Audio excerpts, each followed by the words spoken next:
Bismillahirrahmanirrahim warobinguha utawi kaping papate umuri khamsatin iku biihbari ngadli riwayatin tetep sebab oleh aweh kabar wong kang ngadil riwayate mautsukin kang den percaya sapa bihi wong sawaun wakunga padha uga tumiba fil qalbi ing dalem ati apa sidkuhu temene wong amla utawa ora tumiba au ghairi mautsukin utawa wong kang ora kenaten percaya sapa bihi wong in wakong ngalamun tumiba fil qalbi ing dalem ati apa sidkuhu temene wong wa khamisuha utawi kaping 5 umuri khamsatin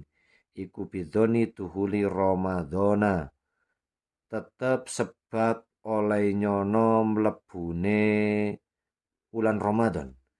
oleh nyono bil istihadi kelawan niti-niti fiman ing dalem wong Sulaiman istabaha kang jumbuh ngalehi ing atase man apa mengkono-mengkono duhulu Ramadan wallahu alam bisawab.